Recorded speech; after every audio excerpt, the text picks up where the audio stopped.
कहाँ गई, बाहर गई? हम्म, थोड़ा देर रुक जाए क्या? वेट कर लेते हैं।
चलो, एम्पियर सर्कुलर लॉ से पहले अपन गॉस लॉ का थोड़ा सा आइडिया ले लेते हैं ना। गॉस लॉ का एक रिकैप टाइप का, ठीक।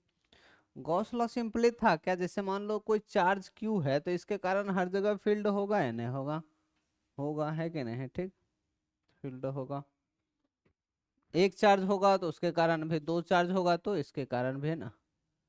अब मान लो कोई अपन ऐसे स्फेयर बना लें गॉसियन सरफेस टाइप का, तो क्या इस गॉसियन सरफेस के हर एक पॉइंट पे फील्ड होगा या नहीं होगा? इस गॉसियन सरफेस के हर एक पॉइंट पे फील्ड होगा, ठीक। फिर एक टर्म आया था ई डॉट डी ए, जिसको हम डी फाई फ्लक्स बोलते थे। इसी को इंटीग्रेट करें तो इधर हो जाएगा फ्लक्स, ठीक। इसका और इसका एक डिफरेंस आता था ई डॉट डी ए, है ना। इस दोनों में क्या डिफरेंस था कि ये इंटीग्रेशन मतलब हुआ कि दो तीन जगह ऐड कर लिए, है ना। यहां से यहां तक का मान लो हम सीधे ऐड कर लें तो हो गया डीए का, है ना। और इसका क्या मतलब था कि हम इस तरह से इंटीग्रेट करेंगे कि एक भी जगह छूटना नहीं चाहिए इस गॉसियन सरफेस का, तो क्लोज इंटीग्रल बोलते हैं उसको, है ना। ये था, ऐसा कुछ था। एंड इस चीज का वैल्यू जो होता था वो किस बात पे डिपेंड करता था कि अंदर कितना चार्ज फंसा है कि नहीं। अंदर चार्ज नहीं है तो नेट फ्लक्स इससे क्या होगा, जीरो होगा। नेट फ्लक्स जीरो होगा इसका मतलब क्या, ई हर एक पॉइंट पे जीरो होगा क्या? सही बात या गलत बात?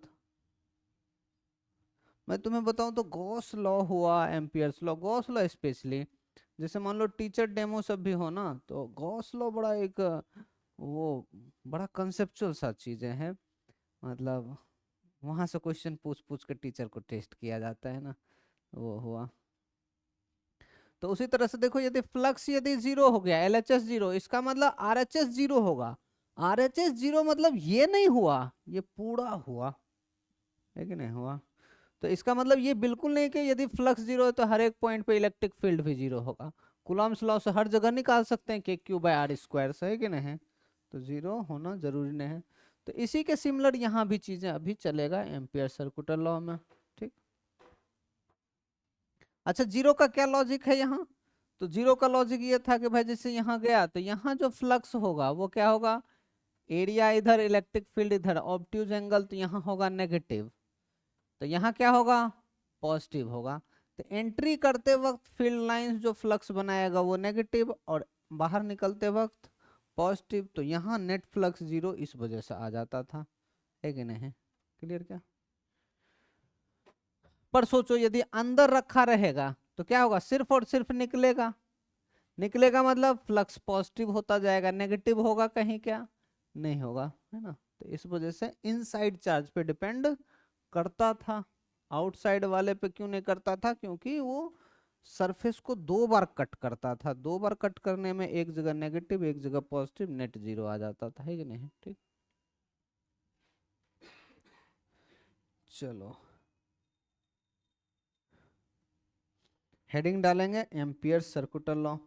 यदि वही मुझे भी बोलना थोड़ा याद नहीं रहा, बोल देता ना, जैसे गॉस सरफेस, यदि गॉस लॉ रिवाइज करके बैठते हैं ना, तो ये वाला चीजें अच्छे से कैच होता जाता और फास्ट होता जाता, कैच होता तो रिस्पांस मिलता, रिस्पांस मिलता तो फिर फास्ट जाता, है ना? चलो एम्पियर्स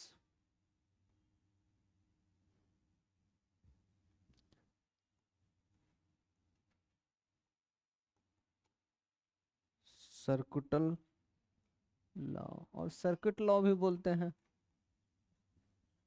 ठीक।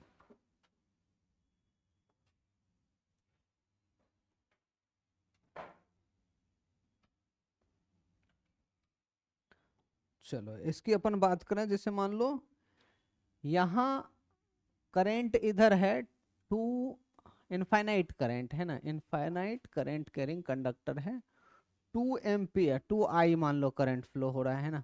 तो इसके कारण बताओ, दुनिया के हर एक पॉइंट पे कुछ ना कुछ मैग्नेटिक फील्ड होगा या नहीं होगा? कुछ ना कुछ होगा, है कि नहीं? हर एक जगह होगा या नहीं होगा? हर एक जगह होगा, कहीं ज्यादा होगा कहीं कम होगा, बट होगा, है कि नहीं? ठीक। अच्छा एक और अपन ले लें, यहाँ मान लो आई है, ठीक, तो इसके कारण भी होगा। अब किसी भी पॉइंट पे बोला तो एक के कारण होगा या दो के कारण होगा? दो के कारण होगा।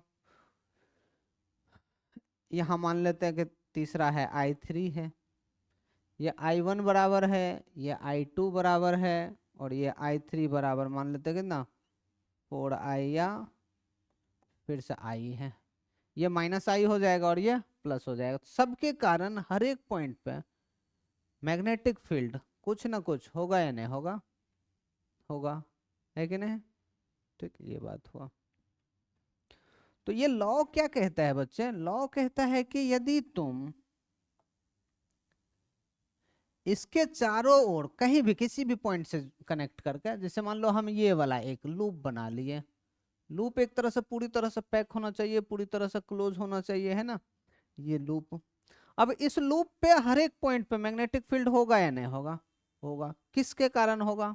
I1 I2 या I3, सबके कारण, सबके कारण होगा, है कि नहीं? ठीक। यदि अपन बात करें तो इस डायरेक्शन में जनरली होगा, इसके कारण इधर होगा, इसके कारण इधर होगा, इसके कारण इधर होगा, तो ज्यादा चांस क्या लग रहा है किस डायरेक्शन में होगा? यहाँ, यहाँ इस डायरेक्शन में अपन मान लेते हैं, इस पॉइंट पे बी नेट क्या है, इधर है, तीनों के कारण। इधर अलग होगा, यहाँ क्या होगा, इसके कारण इधर आएगा, इसके कारण भी इधर आएगा एंड इसके कारण क्या आएगा, इधर आएगा, है कि ना। तो चांस हो सकता है इधर हो, ठीक, ये बात है। यहाँ मैं थोड़ा धीरे इसलिए जा रहा हूँ इस वाले पॉइंट पे कि कंसेप्चुअल सा चीजें हैं, है ना। मैथमेटिकल से ज्यादा कंसेप्चुअल है। मैथमेटिकल भी थोड़ा सा वो माइनर माइनर सा डिफरेंस, जैसे मान लो इंटीग्रेशन का क्या मतलब है, क्लोज लूप वाला इंटीग्रेशन का क्या मतलब है ना, डॉट वाला क्या मतलब है ना, ठीक। तो एम्पियर्स लॉ क्या कहता है कि यदि हम इस पे डीएल वेक्टर ले लें, है ना, इस एम्पियर लूप पे अलग अलग छोटे छोटे कट करके हम लेंथ ले लें, है ना, उसको वेक्टर माने। अच्छा, लेंथ का वेक्टर का डायरेक्शन हम इस तरह से मानेंगे वो मैग्नेटिक फील्ड के हिसाब से हो, अपोजिट नहीं मानेंगे। क्यों? क्योंकि होना है वहां आई डीएल करके होना है, आई डॉट डीएल टाइप का, है ना, कुछ इस तरह से। क्या है? बी डॉट डीएल होना है, बी वेक्टर डॉट डीएल होना है, एलएचएस में ये रहेगा। तो सोचो हम चाहेंगे ना कि B dl cos theta, and cos theta का जो वैल्यू होना चाहिए एक्यूट होना चाहिए, ऑब्ट्यूज होना चाहिए। एक्यूट होगा तो अच्छा होगा, प्लस प्लस में काम करना पड़ेगा, ऑब्ट्यूज होगा तो क्या होगा, माइनस में काम करना पड़ेगा। वैसे तो हम कोई भी डायरेक्शन मान सकते हैं, बट अपनी सुविधा के लिए हम डीएल का डायरेक्शन इस तरह से मानेंगे कि बी वेक्टर के क्या हो, अलोंग हो, एक्यूट एंगल बनाए, है ना। तो इस हिसाब से क्या होगा बताओ, तो डीएल वेक्टर हम इस डायरेक्शन में मानेंगे, क्योंकि बी इधर है तो इधर मानेंगे, कोई इधर माने तो क्या होगा बताओ, ऑब्ट्यूज एंगल बनेगा, नेगेटिव में हिसाब किताब होगा, है ना, ठीक। तो ये रहा। तो बोला जाता है कि बी डॉट डीएल एक पॉइंट पे हमने किया, इस पॉइंट पे भी करके जब ऐड करेंगे तो दो जगह होके ऐड होगा, फिर यहां भी हम करेंगे, ऐड करेंगे तीन जगह, ऐसे ऐसे हर जगह हम ऐड करें। क्या मतलब, अब यहां से यहां यदि करें ना तो इसको भी हम इंटीग्रेशन बोलेंगे बच्चे, यहां से यहां करें उसको भी हम इंटीग्रेशन बोलेंगे, यहां से यहां तक करें उसको भी इंटीग्रेशन बोलेंगे, अब पूरे कर लें तो उसको भी इंटीग्रेशन बोलेंगे, और एक खास इंटीग्रेशन हो जाएगा, इस तरह से हो जाएगा कि जरा सा भी जगह नहीं छूटा, तो उसको हम बोलेंगे इनफाइनाइट, है ना, ठीक। इंटीग्रेशन मतलब क्या, समेशन हुआ क्या, इंटीग्रेशन मतलब क्या हुआ, समेशन हुआ, दो से अधिक, एक से अधिक, दो, दो से अधिक, है ना, इस तरह का। तो जब यहाँ जो टर्म है एक है या इनफाइनाइट सा टर्म है, एडिशन में इनफाइनाइट सा टर्म है ना, तो कहा जाता है एम्पियर्स लॉ में कि इस तरह से यदि हम चारों साइड से पूरी तरह से सम करें ना, तो ये जो फॉर्मूला होता है बच्चे, म्यू नॉट इंटू आई इन के बराबर हो जाता है। आई इन मतलब देखो, इस सब का इनफाइनाइट टर्म का जब समेशन हम करेंगे ना, तो इस समेशन का रिजल्ट सिर्फ सिंगल टर्म नहीं, समेशन का जो रिजल्ट आएगा वो किस बात पे डिपेंड करेगा, बाहर वाले करंट पे डिपेंड करेगा या सिर्फ इनसाइड वाले पे, सिर्फ इनसाइड वाले पे। बाहर वाले पे क्या होगा, तो एक के कारण प्लस आए एक के कारण माइनस आए, नेट क्या हो जाएगा, जीरो हो जाएगा। ठीक वैसे ही गॉस लॉ के तरह, ठीक, यही कहलाता है क्या, एम्पियर्स लॉ। क्या है, B dot dl, Ampere's loop के हर एक पॉइंट पे यदि हम बी डॉट डीएल लेके ऐड करें पूरी तरह से क्लोज इंटीग्रल, तो वो किसके बराबर होगा, म्यू नॉट इंटू आई इन। आई इन बोले तो यहाँ कौन कौन सा होगा, क्या आई वन आई टू होगा, क्या यहाँ के लिए बोले तो आई इन क्या होगा, आई वन आई टू हो जाएगा, आई थ्री होगा क्या, नहीं होगा, जो एम्पियर के अंदर फंसेगा वही हो जाएगा क्या, आई इन। तुम्हारा बच्चे क्रैश कोर्स है या क्या है, क्रैश कोर्स है ना, और कैच नहीं हो पा रहा होगा ना, चीजें हो रहा है, ओके ओके। ये ड्रॉपर वाला बैच चल रहा है, ये पता है ना, ठीक है बैठ सकते हो। चलो आया क्या समझ में, ये बात है। अब इस पे जो कॉन्सेप्चुअल क्वेश्चन है उसकी हम बात करते हैं, ठीक।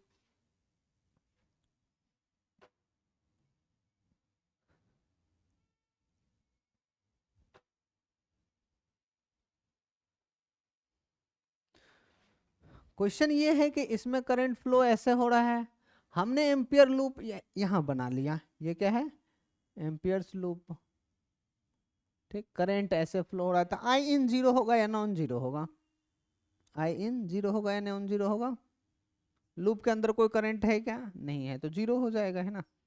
तो चार ऑप्शन दिया हुआ है इसमें, पहला ऑप्शन। आई इन 0, सही बात या गलत बात? दूसरा option, integration of B dot d l 0, सही बात या गलत बात? Option C, B dot d l at every point, at every point on loop will be 0, सही बात या गलत बात, ये हमें बताना है। एंड ऑप्शन डी होगा, B at every point on loop will be 0।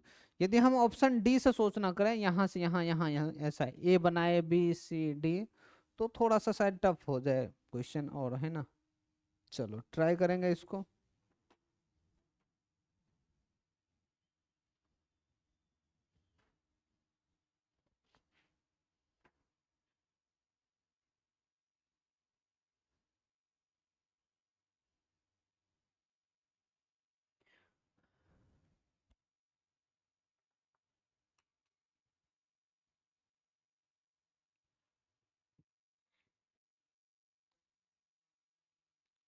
हैं? हाँ करेक्ट वाला, एक से ज्यादा भी सही हो सकता है ना, तो इस तरह से। ठीक,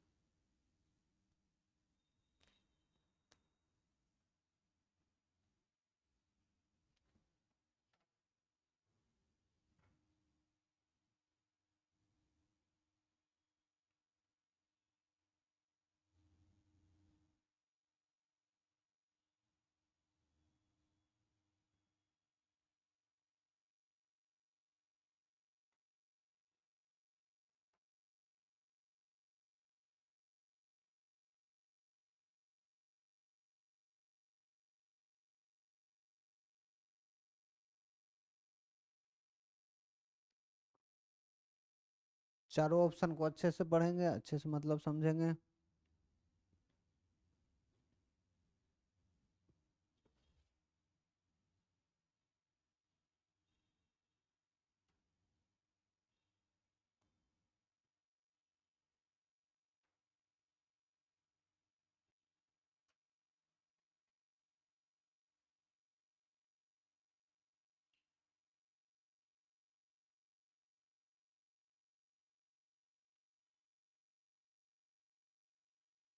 कर लिया क्या?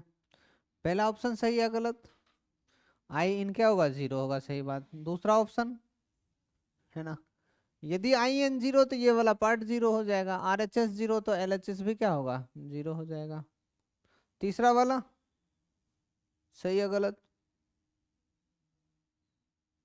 बी डॉट डी एल, एक तरह से तीसरा वाला ये पूछ रहा है, integration of B dot d l 0 होगा या नहीं होगा, ये बताना है। 0 होगा या नहीं होगा वो बताना है। सही या गलत? ये क्लोज लूप वाला और ये बिना क्लोज लूप वाला दोनों अलग अलग बात है। ठीक, चलो चर्चा करते हैं। जिसको यदि ये सही लग रहा है, बताओगे क्या लॉजिक है B dot d l? B dot d l मतलब वैसे बोले तो ये सिंगल एक ही पॉइंट वाला है। अच्छा इसका भी बात करते हैं, B at every point on loop 0, सही बात या गलत बात है? बी एट, सही बात या गलत बात? ये तो गलत बात ना, क्योंकि ये तो श्योर है कि भाई हर एक पॉइंट पे बी का वैल्यू क्या होगा, अलग अलग होगा, है ना। तो बी नॉन जीरो होगा तो बी डॉट डी एल 0 कैसे हो जाएगा बच्चे? क्या एंगल हमेशा परपेंडिकुलर रह रहा है क्या, थीटा 90 रह रहा है क्या? यदि ये नॉन जीरो है, डीएल भी नॉन जीरो है, और थीटा भी 90 नहीं है, क्यों नहीं है? मैग्नेटिक फील्ड अंदर की तरफ, और ये भी ऐसे है, तो ये भी ऐसे ऐसे ऐसे ऐसे, तो दो ही पॉइंट ऐसा होगा जहां 90 डिग्री हो सकता है कि नहीं है? मैग्नेटिक फील्ड अंदर, तो ये एक यहाँ वाला हो जाएगा और एक यहाँ वाला होगा, है कि नहीं? तो ये सही है गलत? गलत। समझ में आया क्या? और गलत इसलिए है, यहां से यदि तुम देखना स्टार्ट करोगे ना तो तुम्हें लगेगा कि भाई ये वाला पार्ट जीरो है तो अंदर ये भी जीरो होगा, शायद ये लग रहा हो। ये पूरा जीरो है तो तुम्हें लग रहा होगा ये भी जीरो होगा, ऐसा लगा क्या?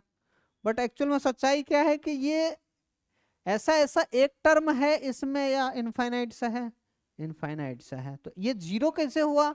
तो कुछ का वैल्यू तो प्लस में आया एंड कुछ का वैल्यू माइनस में आया, इस वजह से क्या आया, समेशन उसका जीरो हो रहा है, इंडिविजुअल टर्म जीरो नहीं हो रहा है। आया क्या समझ में? ठीक, तो ये कहानी है। चलो अच्छी बात, सब नोट कर लो।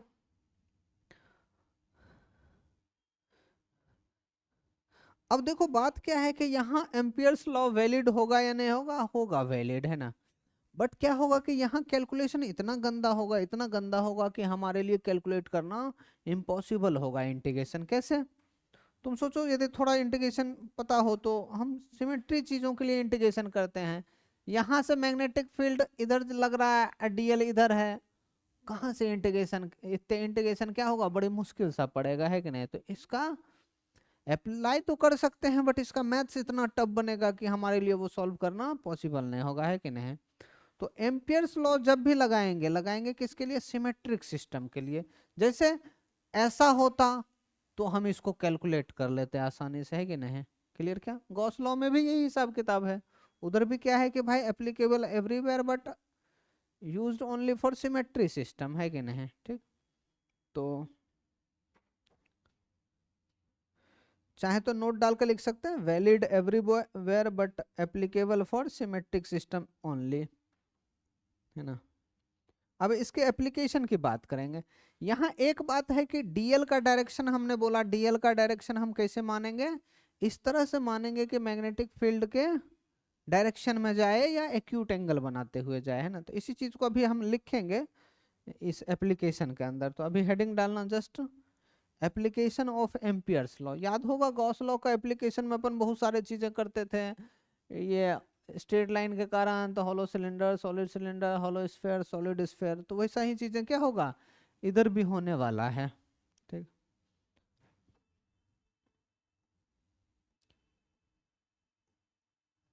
एप्लीकेशन ऑफ एम्पियर्स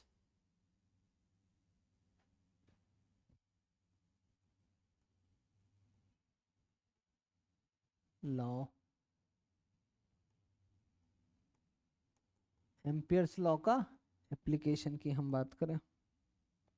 ठीक,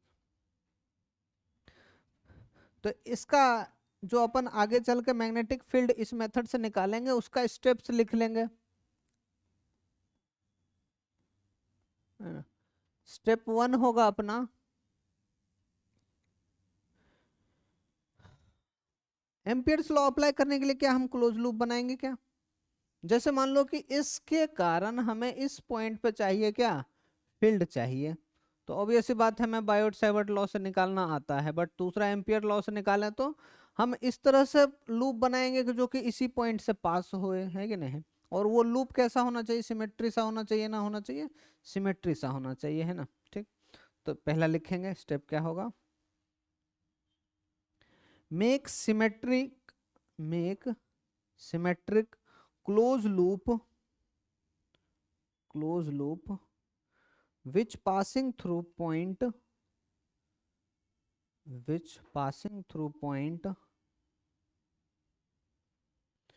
where we have to find magnetic field, है ना। क्लोज लूप सिमेट्रिक बनाएंगे, इस तरीके से बनाएंगे कि वो कैसा हो बच्चे, उस पॉइंट से पास होए, है ना, जहां हमें मैग्नेटिक फील्ड निकालना है ना। स्टेप 2,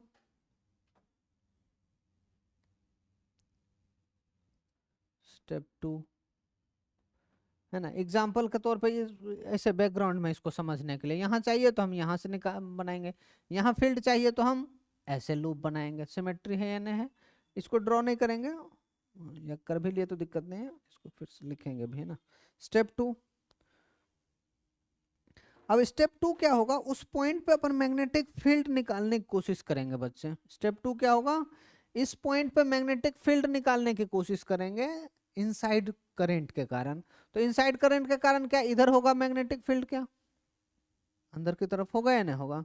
यहाँ बात करें तो इधर होगा, यहाँ बात करें तो इधर होगा। तो ये हम क्यों फील्ड निकाल रहे हैं, ताकि हम डीएल का डायरेक्शन कंफर्ट के हिसाब से मान सके, है कि नहीं। तो दूसरा क्या लिखेंगे, try to find direction of magnetic field, try to find direction of magnetic field due to inside current, due to inside current.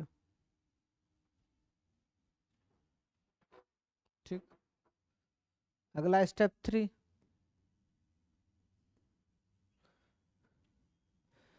Assume direction of dl, assume direction of dl. अब हम डीएल का direction पता लगाएंगे, कैसे, ताकि वो magnetic field के parallel हो जाए या एक्यूट एंगल बनाते हुए हो जाए, है ना। ठीक, एज्यूम डायरेक्शन ऑफ डीएल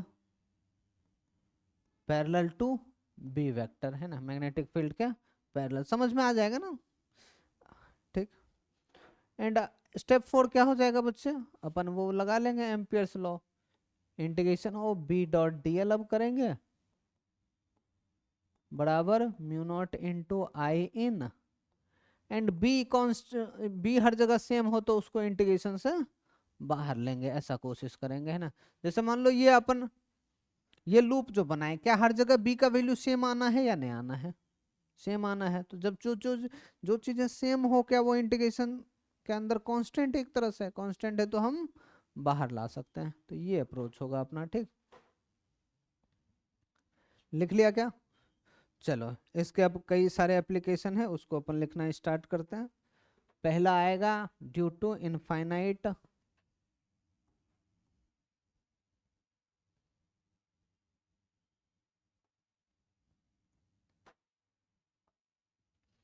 पहला फॉर इनफाइनाइट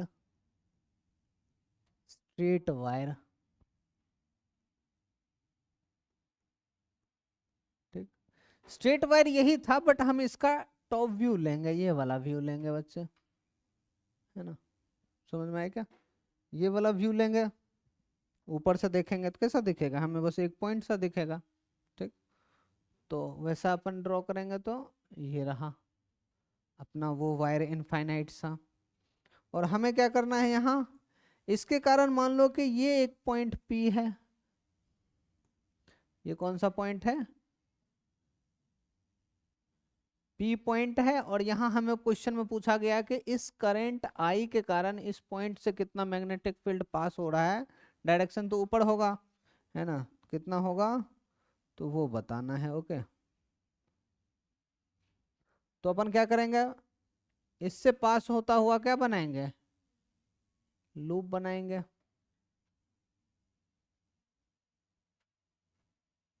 कुछ गड़बड़ सा हो रहा है क्या, चलो ठीक है। स्टेप 1 यही था।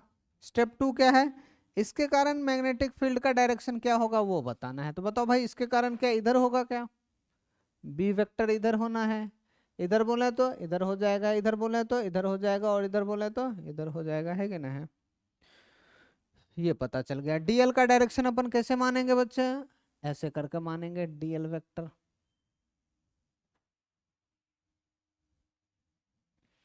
डीएल वेक्टर हम किस तरह से मान लेंगे, इस तरह से डीएल वेक्टर मानेंगे।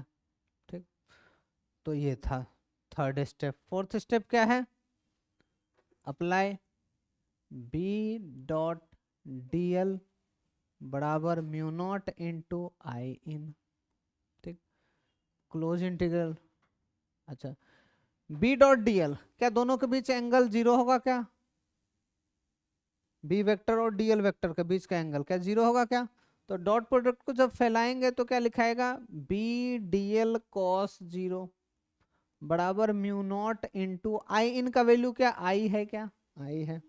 अच्छा बताओ, इस पॉइंट पे बी का वैल्यू या इस पॉइंट इस पॉइंट इस पॉइंट सब पॉइंट क्या इससे इक्वी डिस्टेंस पे है, क्या इक्वी डिस्टेंस पे। तो बी का हर एक वैल्यू, हर जगह वैल्यू सेम होगा या अलग अलग होगा, सेम होगा। क्या इसे हम बाहर ले सकते हैं, क्या बाहर ले सकते हैं। तो बी बाहर आ गया, इंटीग्रल डी एल, और cos जीरो का वैल्यू कितना, 1।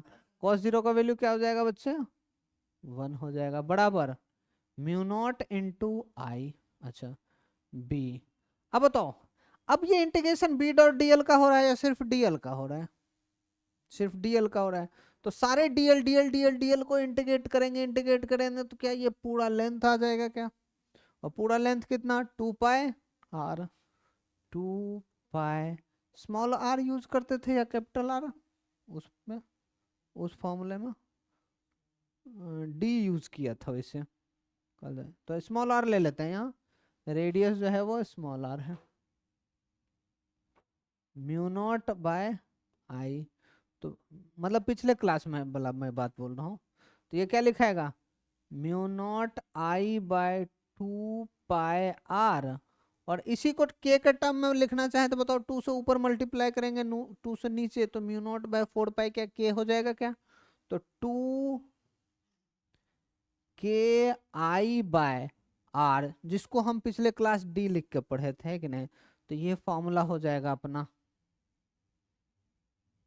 स्टेप समझ में आया क्या, अप्लाई करने का क्या है, ये तरीका है बच्चे।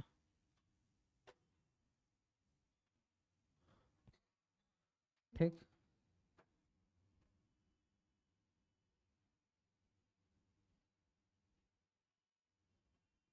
तो ये रिजल्ट हमें पता ही है।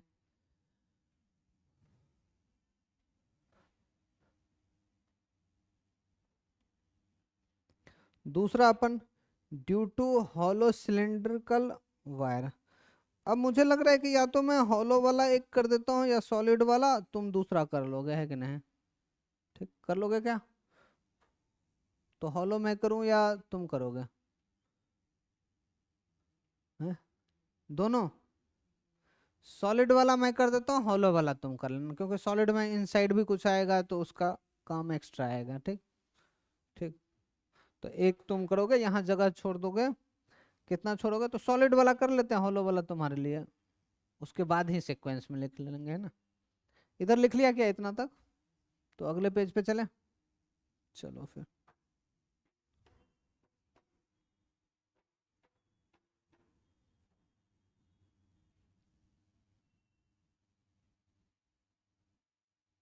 सॉलिड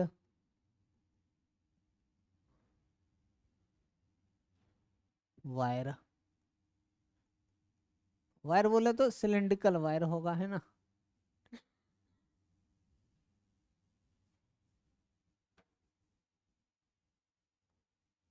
ठीक, ये वायर कुछ इस तरह से है,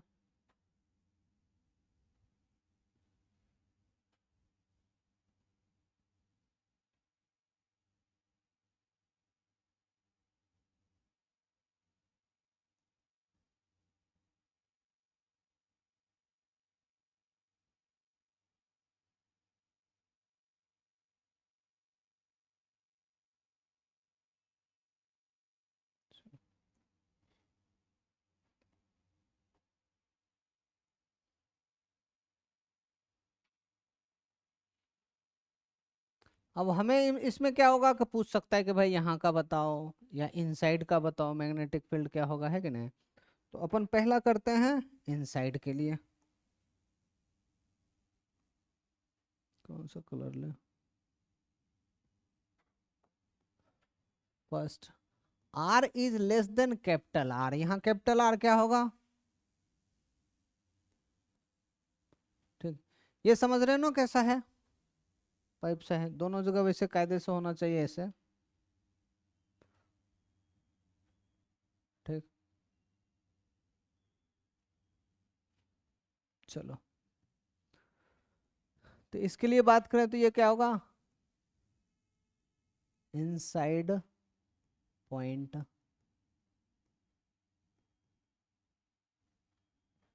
ठीक, चीजें जो दिया हुआ है, इसमें रेडियस आर दिया है और इसमें टोटल जो करंट फ्लो हो रहा है वो आई फ्लो हो रहा है। तो आई बताओ सरफेस पे फ्लो होगा या अंदर भी फ्लो होगा, सॉलिड है तो अंदर भी फ्लो होगा, है कि नहीं, सॉलिड है तो अंदर भी होगा। तो ये पूरे बोले तो कैसा, ऐसा ऐसा हर जगह,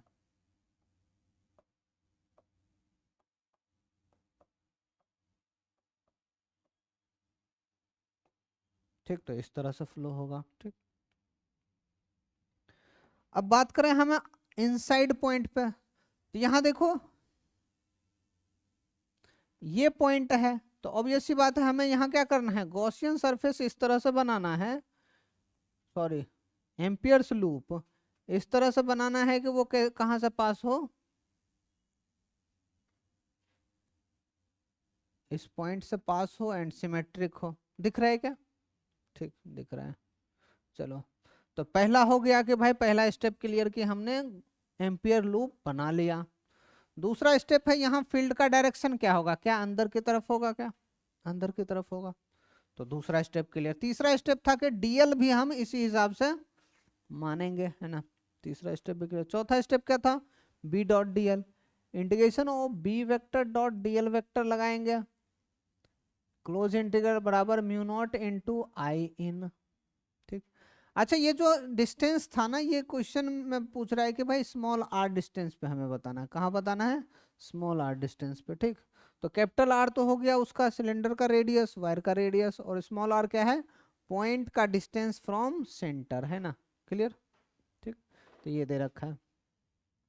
अब अपन बात करें तो इस इंटीग्रेशन को जब खोलेंगे, मतलब डॉट प्रोडक्ट को जब खोलेंगे, तो B into d l into cos, क्या फिर से कॉस का वैल्यू एंगल जीरो होगा क्या, डीएल भी अंदर है, बी वेक्टर भी अंदर है, तो क्या कॉस जीरो होगा क्या, बराबर म्यू नॉट इंटू आई इन। आई इन क्या लिखाएगा देखो, तो आई पूरा आएगा या इस वाले पार्ट से जितना पास होगा, बोले तो पूरा आएगा या सिर्फ ये वाला आएगा। आई इन की बात करें तो पूरे आई आएगा या आई का ये वाला पार्ट, ये वाला पार्ट होगा या नहीं होगा, तो ये कैसे निकालेंगे, यूनिटरी मेथड से।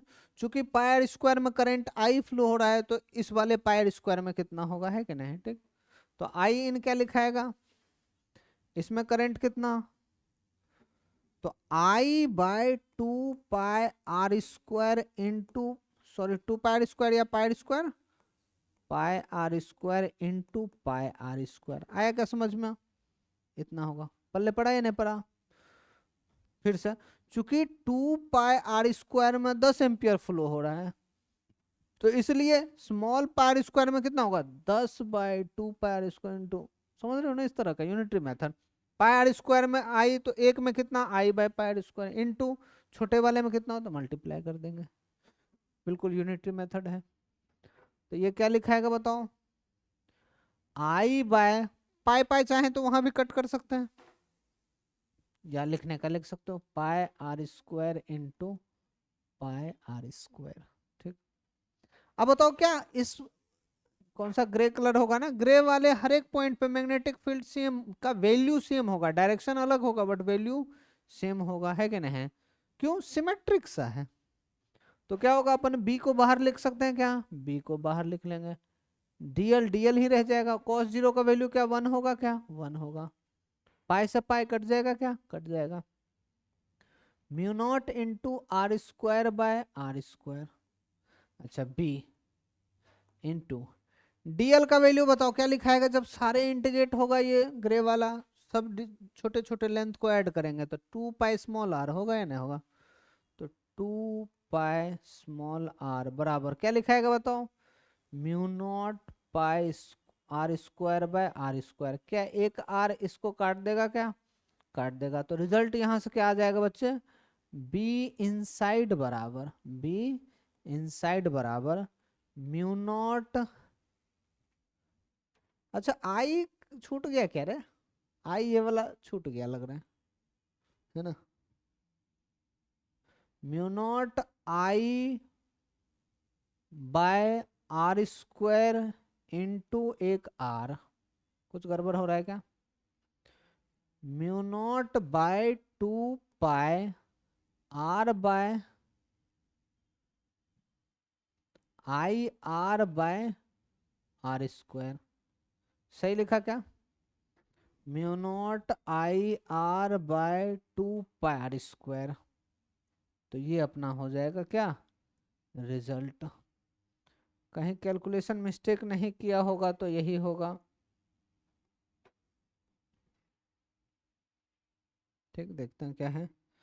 Mu naught I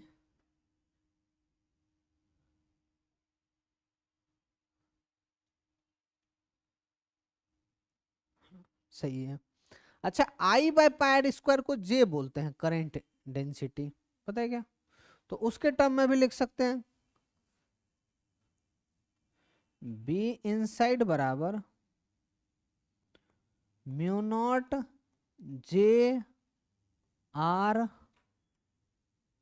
by to, mu naught J r by to. इसी को वेक्टर फॉर्म में भी लिख सकते हैं बच्चे, mu naught J cross r vector, J cross r vector by two. ठीक,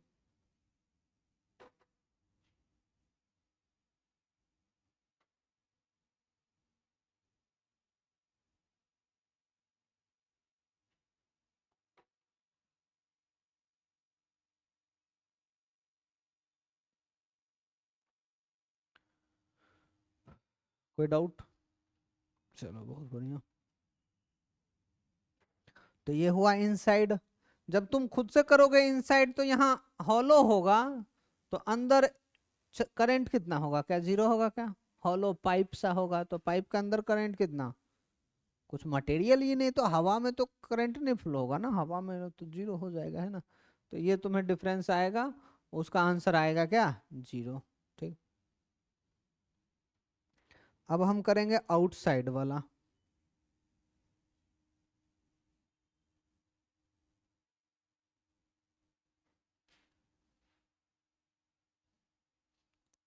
ये कॉपी भी हो जाता होगा ना पेज? यस, हुआ हुआ। चलो, इधर लिख लिया क्या सबने?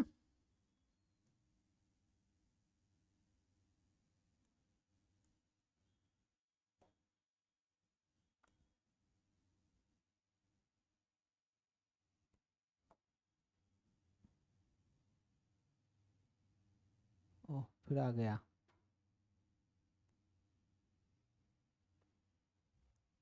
चल रहा है।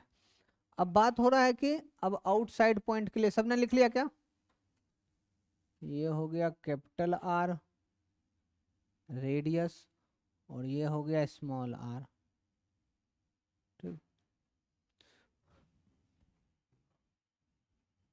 स्मॉल आर ग्रेटर देन हो कैपिटल आर, तो ये इनसाइड पॉइंट या आउटसाइड? आउटसाइड पॉइंट, पॉइंट है ना। ठीक, अब अपने को तरीका तो यही है कि भाई एक एम्पियर्स लूप बनाएंगे इस तरह से, जो कहाँ से पास हो बच्चे?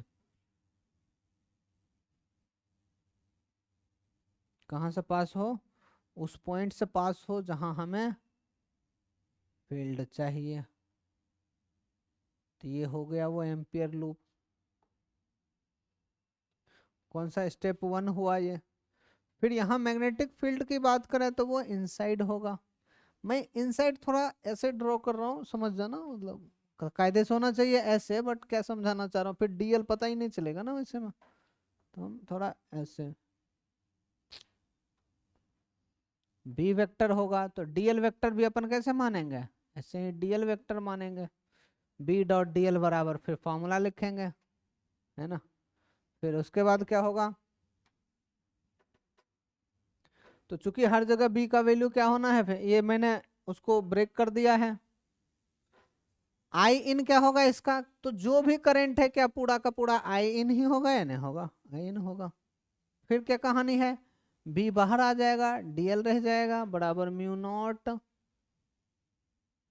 आई।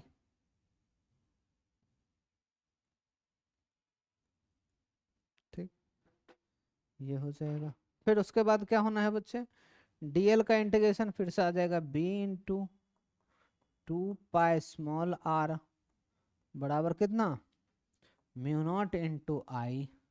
तो बी बराबर आ जाएगा mu naught I by two pi r. तो देखो तो क्या ये इनफाइनाइट वायर के कारण जो आता है, सिंगल वायर के कारण, क्या वही ये रिजल्ट है क्या? सिंगल इनफाइनाइट वायर के कारण जो आता है वही ये है या नहीं है। मतलब इलेक्ट्रोस्टैट में भी तुम्हें पता हो तो सॉलिड हो या हॉलो स्फेयर हो, बाहर वाले पॉइंट के लिए पॉइंट चार्ज की तरह काम आ जाता था, है कि नहीं, सेंटर पे रखा हुआ है।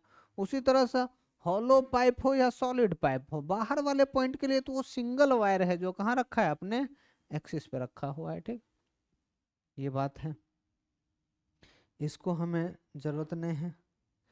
मिटता है अंदर वाला सिर्फ तो इसको हम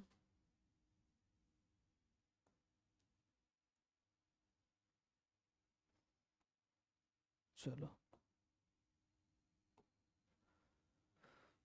इनसाइड भी हुआ आउटसाइड भी हुआ, है ना।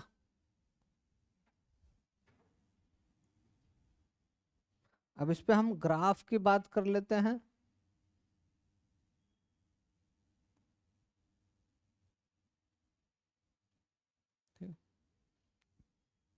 टेढ़ा बन गया था क्या?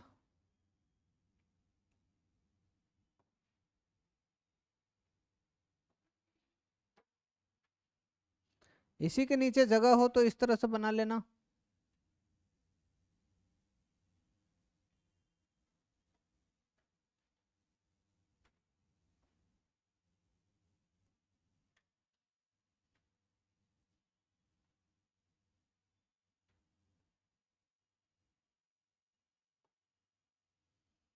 ये बी वर्सेस हम आर का ग्राफ बनाएंगे।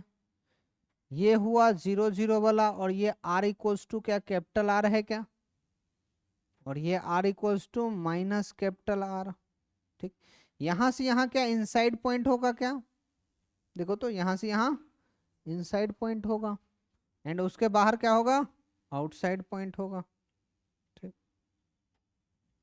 ग्राफ की बात करें तो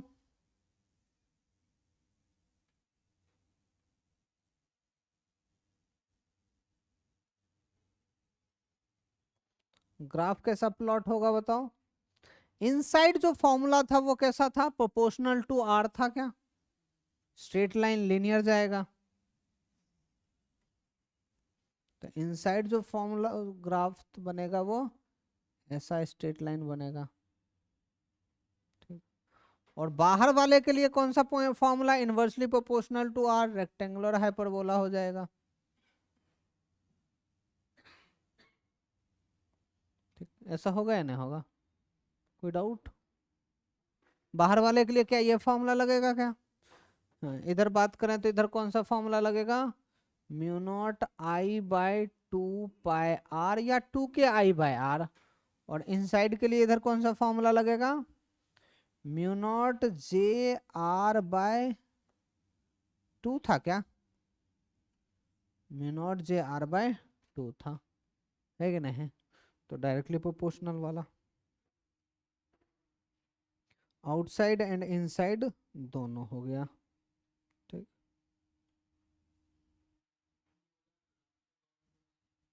है, हाँ ये ग्राफ है।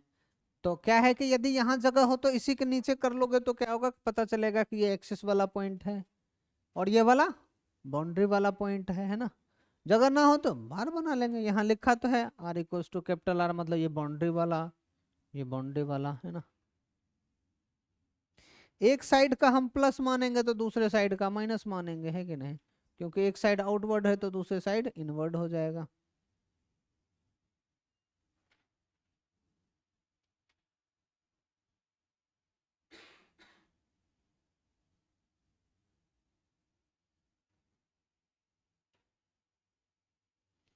तो सॉलिड से ही रिलेटेड एक और रिजल्ट है, फिर उसके बाद हम हॉलो वाला रिजल्ट लिख देंगे। कायदे से मैं पहले हॉलो पढ़ाता हूँ, फिर सॉलिड पढ़ाता हूँ, फिर सॉलिड के एक रिजल्ट लिखता हूँ, बट हॉलो वाला तुम्हारे लिए छोड़ दिया।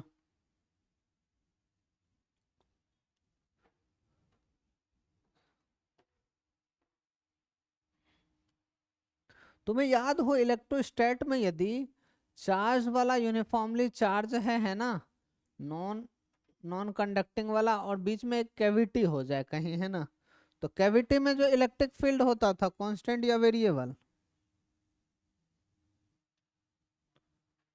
कांस्टेंट होता था, और उसका फॉर्मूला होता था rho L vector by 3 epsilon not, याद हो तो।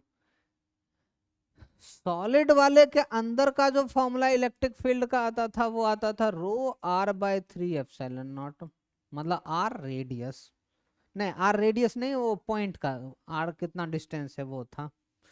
और इस केस में R L vector, L vector क्या होता था, इसके सेंटर और इसके सेंटर को कनेक्ट करने वाला, चूंकि rho constant, l constant, 3 constant, epsilon naught constant, तो ये पूरा का पूरा क्या होता था, कांस्टेंट होता था, डायरेक्शन वाइज भी और मैग्नीट्यूड वाइज भी, है ना। ठीक, तो ये था, और ये बड़ा इंपॉर्टेंट रिजल्ट है इलेक्ट्रोस्टैट का। इस बार के इससे रिलेटेड एडवांस में भी क्वेश्चन पूछा हुआ है, जेईई मेन में भी, मोस्ट प्रोबेबली नीट में भी पूछा हुआ होगा, है ना। सेम इसी का सिमिलर बनता है इधर फॉर्मूला, कैसा इधर फॉर्मूला बनता है, ठीक। अच्छा ये वाला कोई नहीं लिखे हो तो लिख लेना, इधर फॉर्मूला क्या बनता है, जैसे मान लो कि अपने पास सॉलिड पाइप है ना, और सॉलिड पाइप में किसी तरह से हो सकता है कि जब वो पाइप बन रहा था मटेरियल का, तो किसी बच्चे ने एक छोटा सा पाइप उसमें डाल दिया था, तो उधर मसाला जा पाएगा क्या, नहीं जा पाएगा। तो वहां क्या होगा, वो खाली सा थोड़ा कैविटी सा बन जाएगा, या नहीं बन जाएगा, कैविटी सा बन जाएगा। टॉप व्यू ऊपर से यदि देखें हम, ऊपर से देखें, है ना, ऊपर से देखें तो हमें क्या दिखेगा कि भाई ये बड़ा वाला पाइप का बाउंड्री, और इधर एक छोटा सा हॉलो सा है ना, हो गया ना, होगा। और करंट ऊपर मेरे तरफ आ रहा है या अंदर जा रहा है, मेरे तरफ आ रहा है।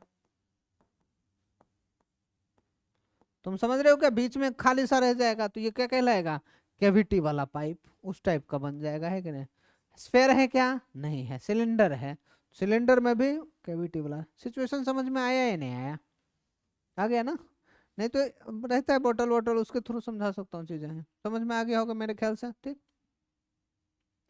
चलो तो ये रिजल्ट लिख लिया, तो उस पर चलते हैं, ठीक।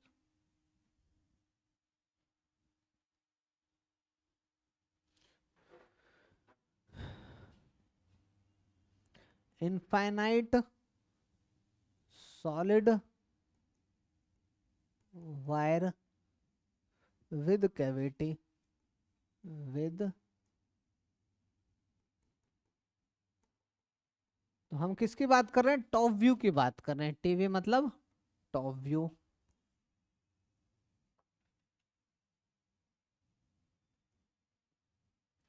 तो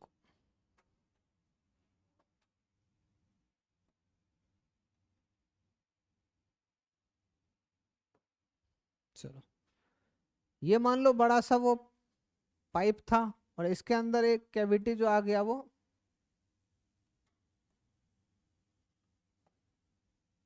ऐसा सा आ गया, ओके। करंट जो कुछ इस तरह से आ रहा है इस पे,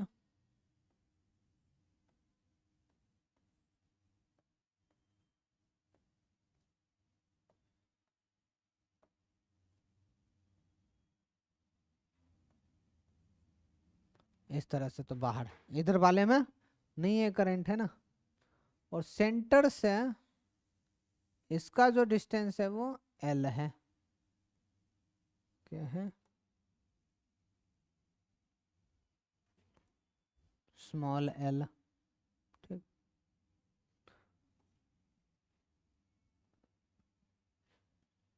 तो बी इनसाइड कैविटी का जो फॉर्मूला बनता है बच्चे, mu naught J cross r, अपन पढ़े थे क्या अभी, जे क्रॉस आर पढ़ा था हमने, और बाय 2, पर यहाँ आर है या एल है, एल है।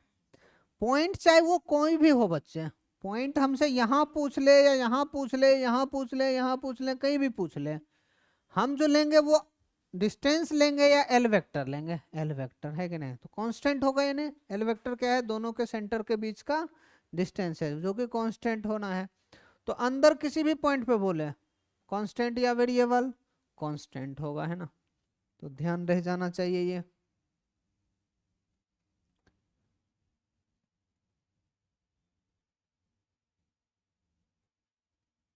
ठीक। जहां हम करके लिख लेंगे ये सब चीजें, क्या क्या, जे तो हो गया करंट डेंसिटी, जे क्या हो गया, करंट डेंसिटी, और एल काम का है, एल वेक्टर जो है वो काम का है। एल क्या है?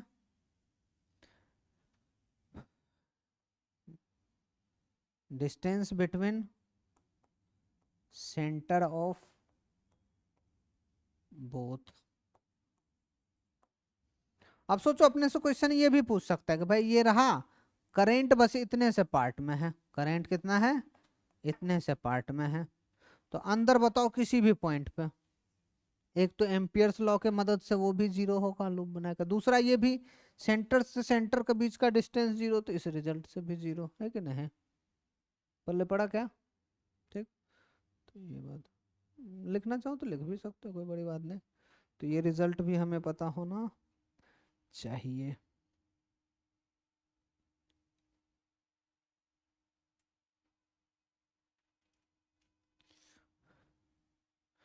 जो ग्राफ था इसका या होलो पाइप वाला बड़ा इंपॉर्टेंट है, कई बार ग्राफ से रिलेटेड भी क्वेश्चन सब देखो पूछ रखा है, दिख रहा है सामने।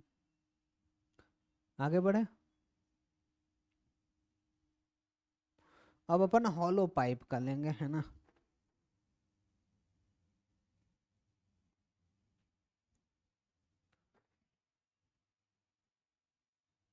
तीसरा बोल देते हैं, वैसे तो कायदे से चौथा होगा। हॉलो सिलिंड्रिकल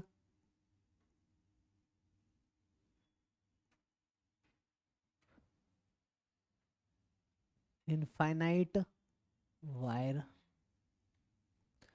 अच्छा, तुम्हें कुछ कुछ बातें जैसे पता होना चाहिए, थोड़ा इनडायरेक्टली भी बोला जाता है यहाँ।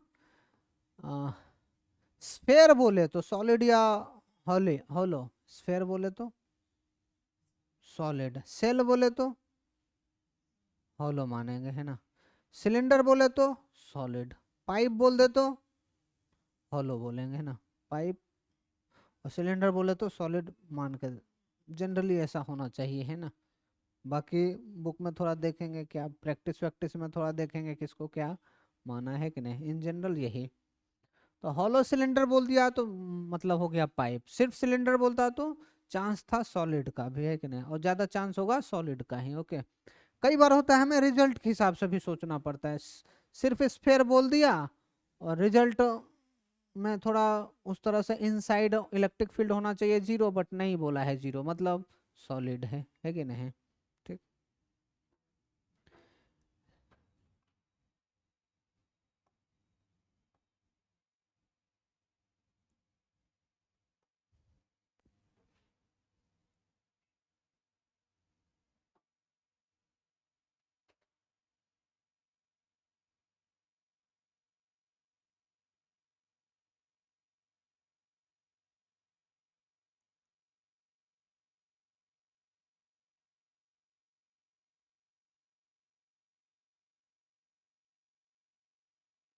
ठीक।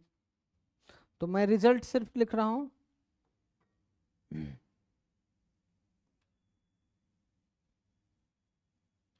और इधर ग्राफ भी मैं ड्रॉ करूंगा।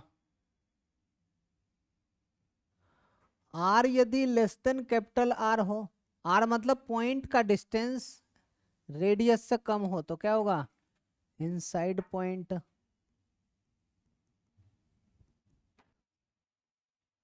तो यहाँ बी इनसाइड का वैल्यू कितना होगा बच्चे? क्या जीरो हो जाएगा क्या? अंदर जब यहाँ लूप बनाएंगे तो करंट ही नहीं होगा, क्यों इन ही नहीं, है ना। तो बी क्या हो जाएगा? जीरो हो जाएगा। दूसरा, आर ग्रेटर देन और इक्वल्स टू कैपिटल आर हो, तो ये आउटसाइड पॉइंट। ठीक। तो बी आउटसाइड का क्या फॉर्मूला होगा? क्या बाहर वाले के लिए पाइप स्ट्रेट इनफाइनाइट वायर का काम करेगा या नहीं करेगा? करेगा। तो क्या फॉर्मूला बाहर वाले का?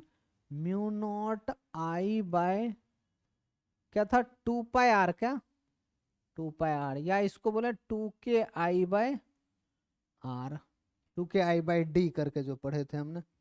ठीक।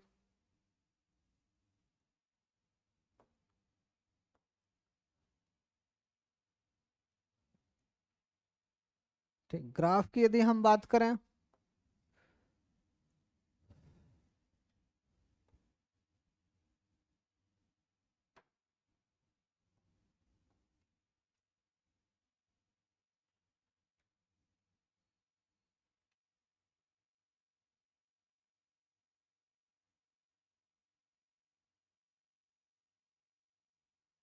स्पेस तुम थोड़ा सा यहाँ दे देना है, डॉट डॉट डॉट करके ऐसे तो ड्रॉ करेंगे।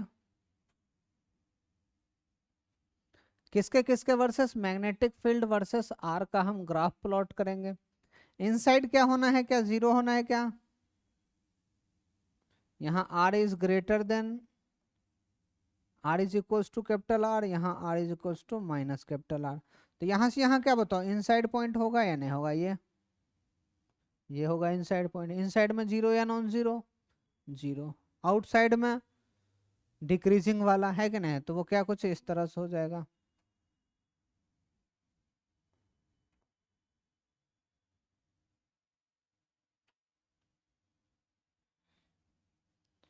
और यहाँ भी इस वैल्यू की बात करें तो ये कितना होगा, ये हो जाएगा 2 k I/r। ये कितना हो जाएगा, -2 k I/r। ये कंटिन्यू लाइन नहीं है, डॉट डॉट डॉट मतलब जस्ट इसको मेंशन करने के लिए है ना। चलो, और ये ग्राफ कितना हो जाएगा, 2 k I/r। ठीक, ये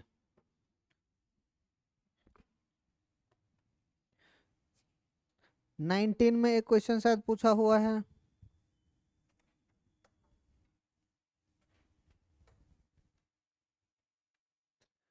ट्वेंटी वन में भी इसी से रिलेटेड कुछ कुछ होगा।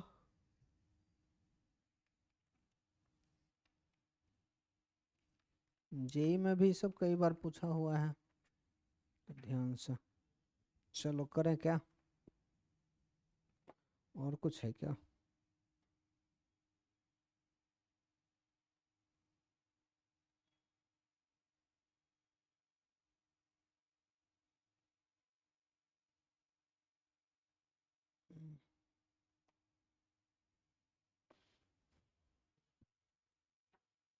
लिख लिया।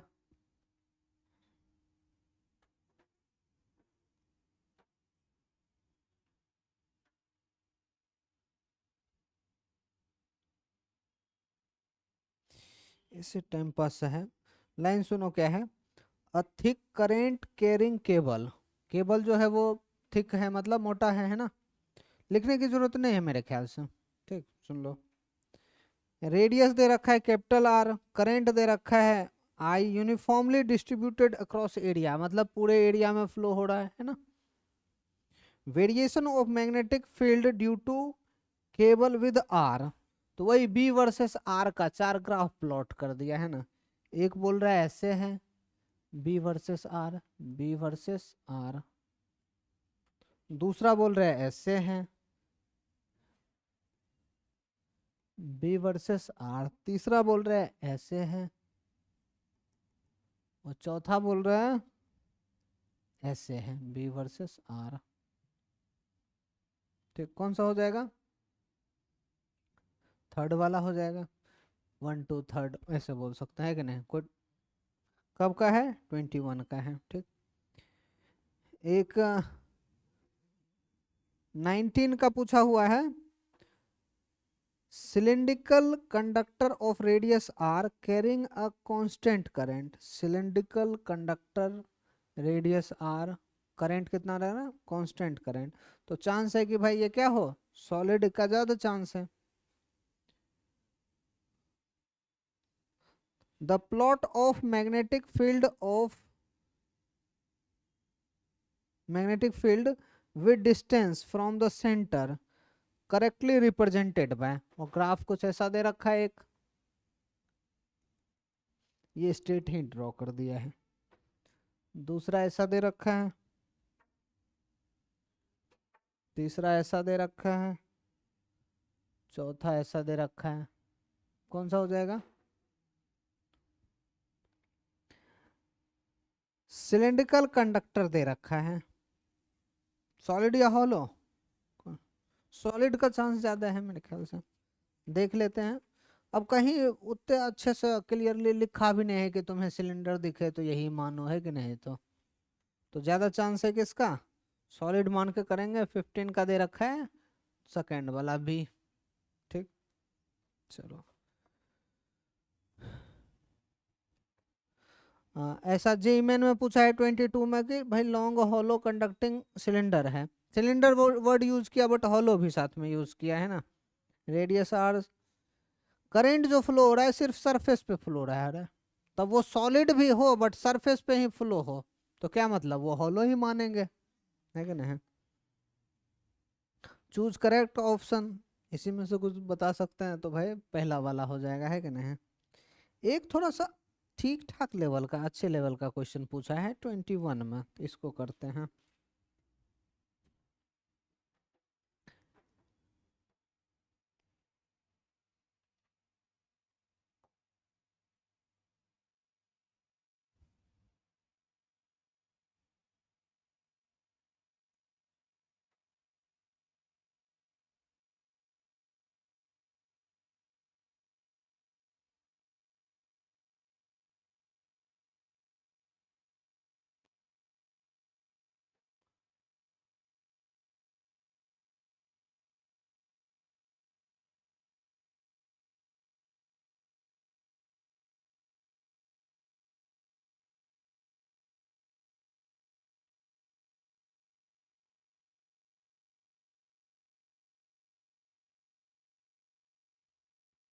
ये दे रखा है ए है, ये दे रखा है बी है, डायग्राम ड्रॉ करेंगे।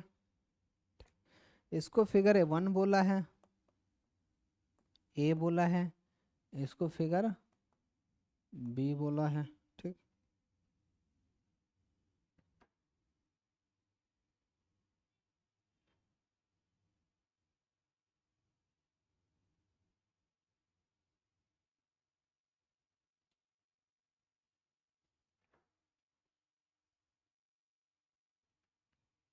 क्वेश्चन लिखना, figure A and B shows, मतलब shown, figure A and B shown two long straight wires, है ना, figure A and B shown two long straight wires of circular cross section area, of circular cross section area, bracket में small a is less than capital b, sorry small a is less than small b, है ना, comma, bracket बंद करके comma, carrying current capital I, carrying current capital I which is uniformly distributed, which is uniformly distributed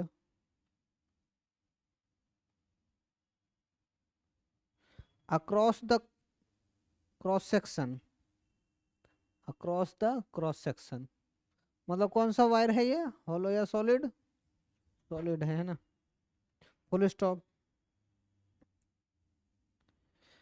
हाँ, अब कुछ नहीं, चार option लिख लेते हैं, वो अंग्रेजी में लिखा है, the magnitude of magnetic field varies with radius r can represented by, तो अपने को ग्राफ मतलब है ना, करंट इधर दे रखा है, इसमें भी आई और इसमें भी आई, चार ऑप्शन जो दे रखा है कुछ ऐसा दे रखा है।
चलो भाई ट्राई करो।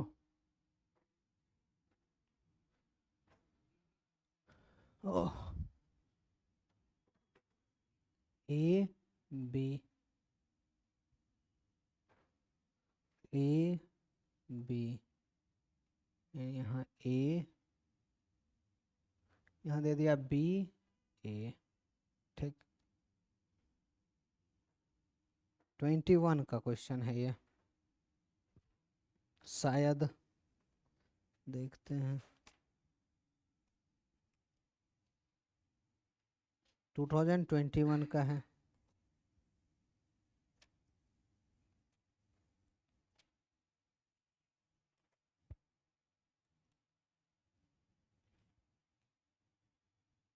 शायद एक बार फिर से सोचो तो, 28 का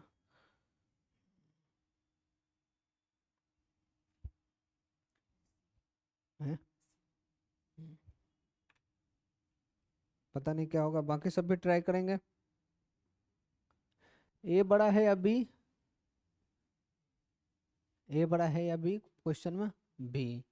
तो बी अपने को दिखना चाहिए भाई, बी वाला जो स्ट्रेट लाइन जाए वो बी का जो ये होगा, क्या होगा, बड़ा होगा। तो ऑप्शन सेकेंड और लास्ट तो ऐसे ही खत्म हो जाएगा। नहीं, लास्ट में तो ठीक है, बी बड़ा है।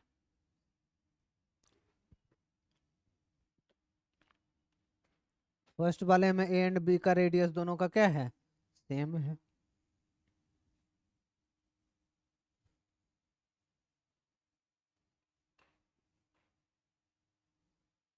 बना क्या सबका।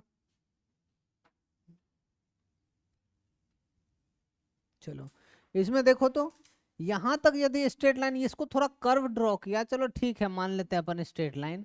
इसका मतलब ये हुआ कि इसका रेडियस जो होगा ये होगा, दोनों इक्वल हो गया। सही बात या गलत बात, गलत बात। इसमें बात करें तो यहां तक स्ट्रेट लाइन है, मतलब ये तो इनसाइड पॉइंट होगा यहां तक, और यहाँ आउटसाइड होगा बी के लिए, मतलब ये रेडियस हो गया किसका, बी वाले का। तो ये वैल्यू बी, और ये वाला ए बड़ा या बी बड़ा है, बी बड़ा है, तो ये वैसे भी गलत हो गया। इसमें बात करें तो बी यहाँ से यहाँ, बी का स्ट्रेट लाइन यहाँ तक है, तो मतलब ये होगा बी, एंड ये ए होगा, है कि नहीं, तो बी बड़ा है, तो चांस है। यहाँ बात करें तो ए एंड बी में, तो ए इतना बड़ा और बी इतना बड़ा, बी बड़ा है ना, ये बात हुआ। तो दो, अब उसके बाद अपन कैसा डिसाइड करेंगे यार, ए बी, तो फॉर्मूला क्या था, बी का mu naught I by 2 pi r, है कि नहीं, ठीक। तो जिसका आर ज्यादा उसका बी का वैल्यू ज्यादा या कम, कम होना है। तो इसका मतलब क्या, आर जिसका बी वाले का ज्यादा है, तो उसका जो पीक वाला जो वैल्यू होगा, पीक वाला वैल्यू ये बाउंड्री वाला वैल्यू है कि नहीं, तो वो क्या होगा, कम होगा। तो किसका कम होगा, इस वाले पार्ट का, है कि नहीं, ये वाला गलत हो जाएगा। तो ठीक है, जो तीन चार क्वेश्चन किए थे उससे तो ये बेहतर था, थोड़ा एक दो स्टेप काम करने वाला था।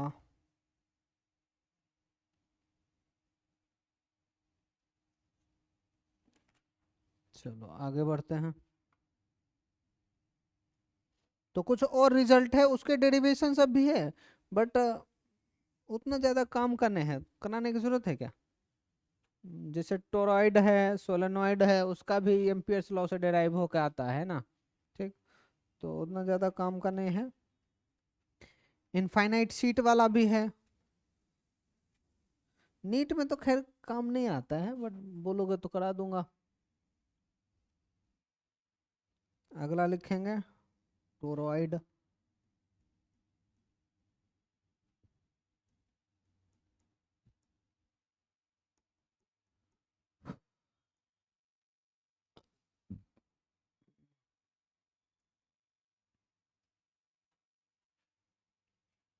टोरॉइड का अपन शेप की बात करें तो कुछ इस तरह से,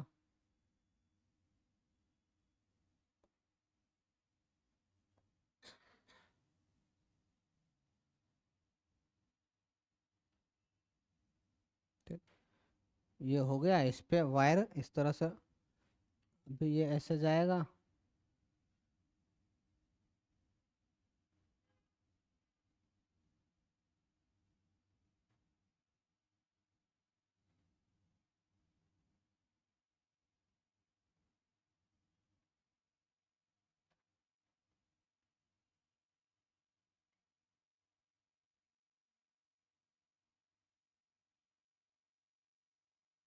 ठीक। तो ये तो एक तरह से देखो तो ये क्या है, सोलेनॉइड सीधा होता था, तो इसी सोलेनॉइड को ऐसे करके मोड़ दिया, तो इसको क्या टोराइड बोलेंगे। और इसके अंदर जो मैग्नेटिक फील्ड का वैल्यू होता है बी इनसाइड, बी इनसाइड मतलब क्या है, इसकी इस पॉइंट की बात हो रहा है या इस पॉइंट का, ऊपर वाला या नीचे वाला, बी इनसाइड यहाँ की बात हो रहा है या यहाँ का बात, यहाँ का बात हो रहा है ना। क्लियर क्या?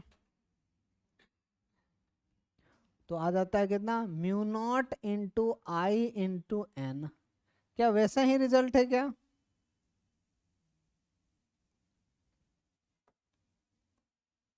सोलेनॉइड जैसा ही है या नहीं है, सोलेनॉइड जैसा है, बताने की जरूरत नहीं है कि स्मॉल एन क्या है, आई क्या है कि नहीं, ठीक है।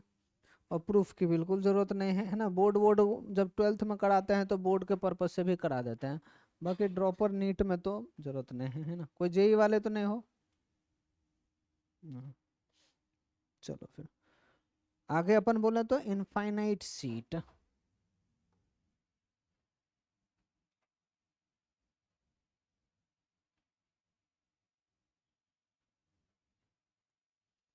इनफाइनाइट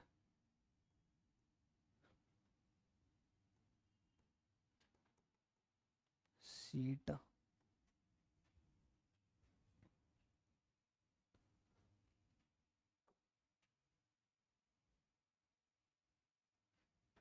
इनफाइनाइट सीट का क्या हिसाब किताब है, कुछ इस तरह से।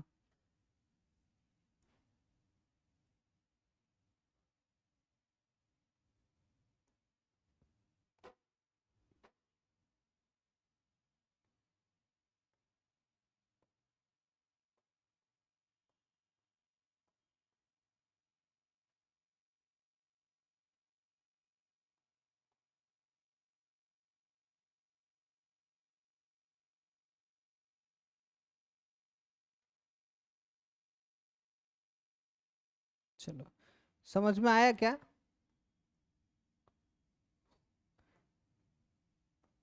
एक मान लो पर्दा सा है ऐसे करके है, ऊपर भी इनफाइनाइट, इधर भी इनफाइनाइट, नीचे भी, इधर भी, है कि नहीं, चारों डायरेक्शन में क्या है, इनफाइनाइट तक है, ठीक।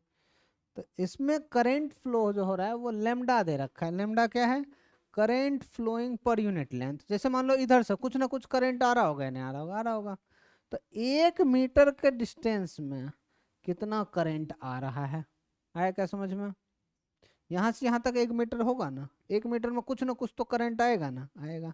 अब सिंगल सिंगल वायर तो है ना कि अपन काउंट कर लेंगे, ये क्या है, सीट सा है, कपड़े सा है, समझ सकते हैं। अब कपड़े में इतने में कितना आया करंट, मतलब वो आएगा कहाँ, माइनस इनफाइनाइट से स्टार्ट होगा वहां तक जाएगा इतना, तो लेमडा ये दे रखा है ना, लेमडा क्या है, करेंट पर यूनिट लेंथ।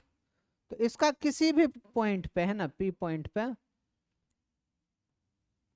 वो वैल्यू क्या हो जाता है, तुम्हें पता हो तो वहां क्या होता था, इनफाइनाइट शीट के कारण sigma by two epsilon naught, क्या sigma by two epsilon naught, तो ऑब्वियस सी बात है एप्सिलॉन म्यू नॉट में कन्वर्ट करेंगे तो ये नीचे रहेगा या ऊपर रहेगा, म्यू नॉट जब लिखेंगे तो नीचे या ऊपर आएगा, ऊपर आएगा, इनवर्स चलता है।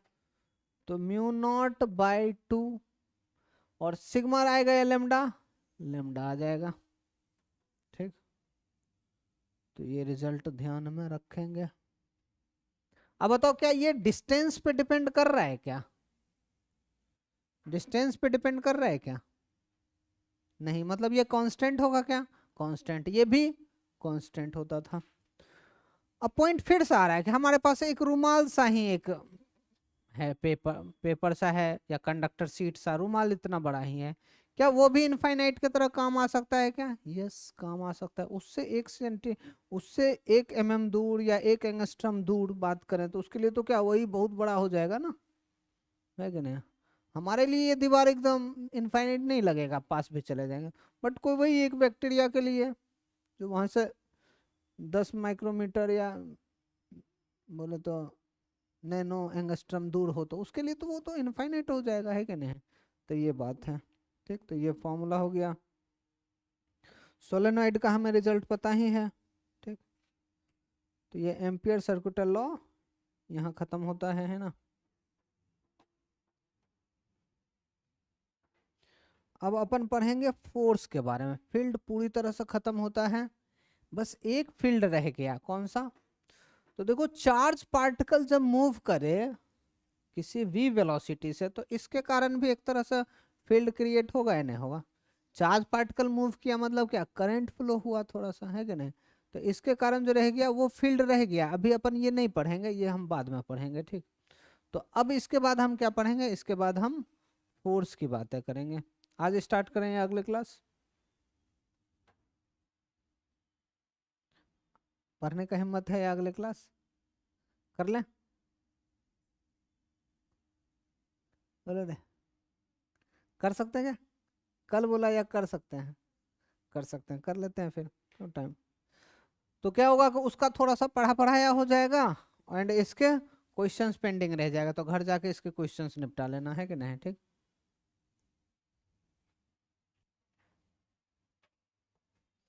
फोर्स ऑन मूविंग चार्ज,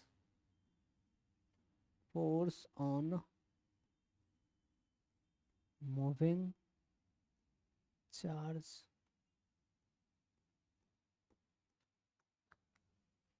ठीक,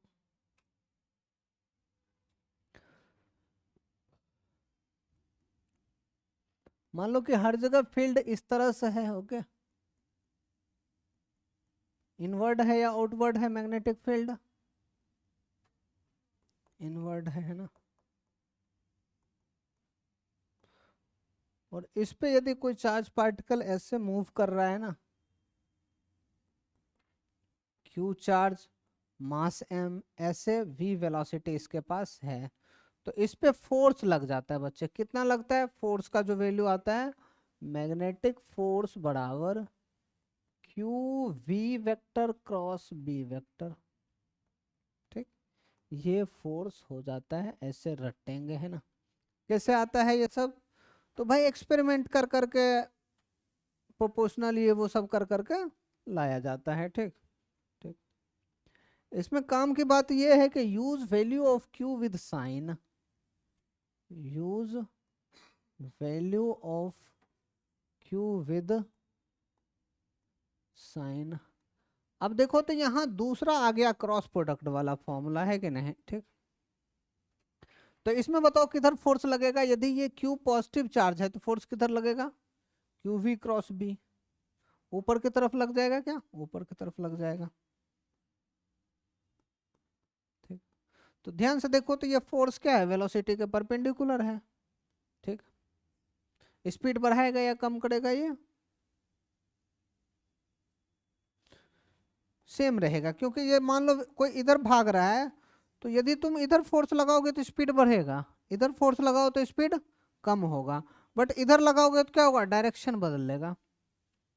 सोचो कोई लड़का भाग रहा है, उसका हाथ पकड़ के हमें इधर भाग रहा है, हाथ पकड़ के खींच ले तो वो इधर नहीं घूम जाएगा, ऐसा हो जाएगा। ठीक, नॉर्मल तुम खिलौना में चाबी वाला जो खिलौना होता है उसमें भी तुम धागा बांध के, मान लो कि तुम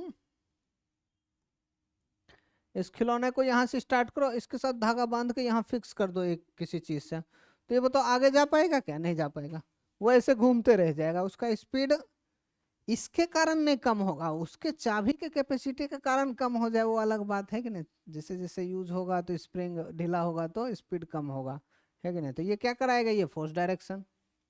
अभी अर्थ वर्थ के घूमने का भी तो वही है ना, अर्थ का कुछ स्पीड है, सन जो है वो फोर्स कैसे लगा रहा है, परपेंडिकुलर लगा दे रहा है, तो वो डायरेक्शन चेंज कर ले रहा है ना।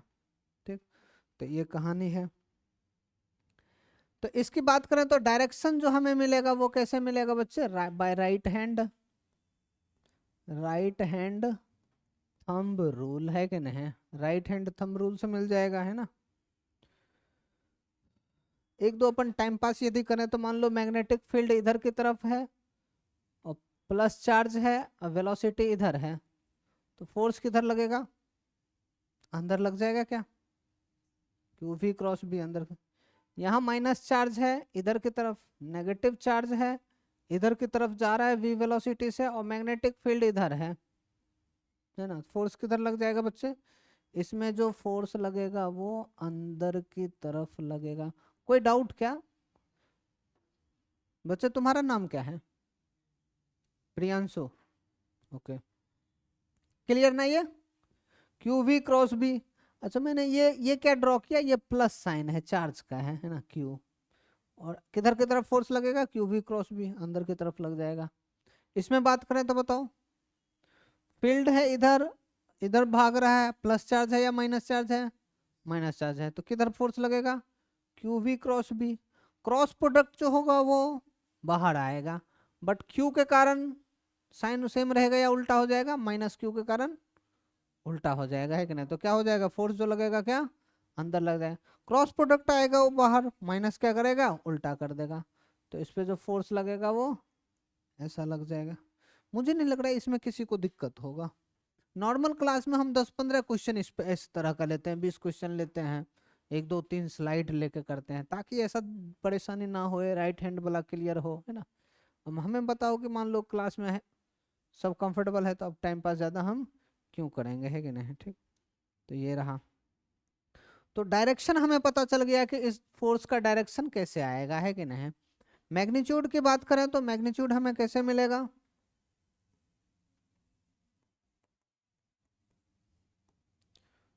तो मैग्नेटिक फोर्स की वैल्यू की बात करें तो F B equals to q v B sine theta, होगा या नहीं होगा बच्चे। और फॉर्मूला क्या है इसका, q v B perpendicular, B sine theta को क्या, बी को यदि अपन रिजॉल्व करें तो बी कॉस थीटा आएगा, और B sine theta, sine theta मतलब कौन सा कंपोनेंट, परपेंडिकुलर वाला कंपोनेंट, है ना। अच्छा बी को हम ना रिजॉल्व करें, वी को रिजॉल्व करें, तो क्या होगा, q v perpendicular into B, ये होगा। हम सिचुएशन के हिसाब से चीजों को रिजॉल्व कर लेते हैं, है ना। मान लो कि कैसे कैसे सिचुएशन,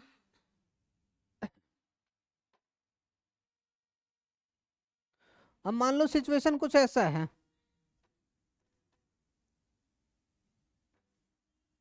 सिचुएशन क्या है कि वेलोसिटी ऐसा है, मैग्नेटिक फील्ड ऐसा है, तो बताओ किसको रिजॉल्व करना अच्छा होगा, स्पीड को या बी को।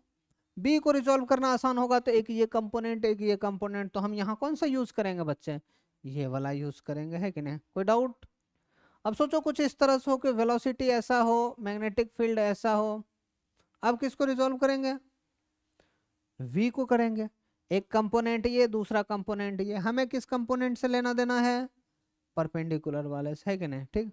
कहीं value he they they, we भी दे दे, बी भी दे दे, थीटा दे, तो हम किसका यूज करेंगे, पहला वाला फॉर्मूला यूज कर लेंगे, ओके ठीक। यहाँ तक लिख लिया हो तो अब हम इससे रिलेटेड नोट्स की बात करते हैं, ठीक। लिख लिया क्या, और ये नोट्स बड़ा इंपॉर्टेंट है, कई बार इस वाले पार्ट से क्वेश्चन सिर्फ पूछा हुआ है, ठीक।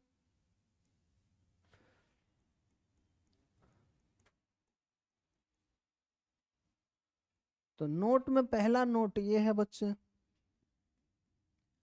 एफ वेक्टर जो है वो परपेंडिकुलर है बी वेक्टर, वी वेक्टर का, क्यों, क्योंकि यदि हम क्रॉस प्रोडक्ट देखें तो रिजल्टेंट जो आता है ए वेक्टर क्रॉस बी वेक्टर। क्या ये रिजल्टेंट ए एंड बी दोनों के परपेंडिकुलर होता है क्या, क्रॉस प्रोडक्ट का जो रिजल्टेंट होता है वो ए के भी परपेंडिकुलर होता है एंड बी के भी परपेंडिकुलर होता है। तो उसी तरह सोचो यहाँ जो फोर्स है आया क्यू वी क्रॉस बी, क्या मतलब ये फील्ड के भी परपेंडिकुलर होगा एंड वी के भी परपेंडिकुलर होगा हमेशा, सही बात या गलत बात, सही बात। अच्छा तुम्हें एक बात पता होगा कि सोचो यदि पार्टिकल इंस्टेंटेनियसली इधर जा रहा है तो इसका डिस्प्लेसमेंट भले वो कुछ ऐसे आ जाए, हो सकता है ये पार्टिकल घूम के ऐसे जा रहा हो तो डिस्प्लेसमेंट ये ऐसे आ जाएगा, है कि नहीं। पर यदि हम डीएस की बात करें, छोटे से डिस्प्लेसमेंट की बात करें, तो वेलोसिटी ऐसा है तो क्या डीएस भी ऐसा ही होगा या नहीं होगा, छोटा सा डिस्प्लेसमेंट तो हमेशा वेलोसिटी के क्या होगा, पैरेलल होगा। तो हम बात करें तो वेलोसिटी पैरेलल होगा किसके, ds वेक्टर के, ठीक ना। तो इसीलिए बात करो तो एक तरह से फोर्स जो होगा वो ds के पैरेलल होगा या परपेंडिकुलर होगा, परपेंडिकुलर, चूंकि इसके परपेंडिकुलर है तो उसके भी क्या होगा, परपेंडिकुलर होगा। तो फोर्स जो होगा परपेंडिकुलर होगा ds वेक्टर के। और तुम्हें पता हो वर्क डन जो डिफाइंड होता है वो बड़ा सा वर्क डन या छोटा सा वर्क डन, छोटा सा वर्क डन डिफाइंड होता है, dw डिफाइंड होता है क्या, f डॉट ds करके। इसको जब इंटीग्रेट करते हैं तो w लिखाता है, तो डिफाइन जो होता है वो dw होता है, dw कितना, f डॉट ds। अब बताओ कहीं भी ऐसा सिचुएशन हो कि फोर्स एक वेक्टर दूसरे के परपेंडिकुलर हो, तो बताओ ये जीरो आएगा या नहीं आएगा, और इसका इंटीग्रेशन भी जीरो आएगा, तो वर्क डन भी जीरो आएगा, है कि नहीं। तो क्या बोलेंगे यहाँ, हम बोल सकते हैं कि तो ऐसा होगा, इसका मतलब work done by magnetic field, work done by magnetic force या मैग्नेटिक फील्ड, मैग्नेटिक फील्ड क्या हमेशा जीरो होगा क्या, हमेशा जीरो होगा, एक ये बात हुआ। दूसरा देखो, चूंकि force is perpendicular to velocity vector, तो क्या है ये फोर्स स्पीड बढ़ाएगा या कम कराएगा या डायरेक्शन चेंज करेगा, और स्पीड पे कोई असर नहीं आएगा, है ना। तो हम बोल सकते हैं कि स्पीड जो होगा इससे कांस्टेंट ही होगा। मैग्नेट, और शब्दों में लिखा तो मैग्नेटिक फोर्स स्पीड को ना बढ़ाएगा ना कम करेगा, सेम रहेगा, है ना। तो काइनेटिक एनर्जी क्या होगा, वही रहेगा या बदल जाएगा, काइनेटिक एनर्जी भी कांस्टेंट रहेगा। अच्छा, काइनेटिक एनर्जी कांस्टेंट रहेगा तो डेल्टा काइनेटिक एनर्जी क्या होगा, क्या जीरो होगा क्या, और डेल्टा काइनेटिक एनर्जी जीरो मतलब net work done by magnetic field क्या होगा, जीरो होगा। तो मतलब यहां से भी बात हो रहा है कि मैग्नेटिक फोर्स वर्क नहीं कराएगा, ठीक। तीसरा पॉइंट अपन लिख सकते हैं, it changes direction only by applying perpendicular centripetal force, मतलब ऐसे लिख सकते हैं magnetic force can only change direction, magnetic force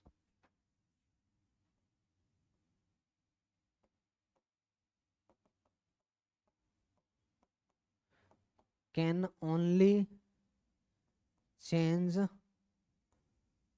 direction, can only change direction by applying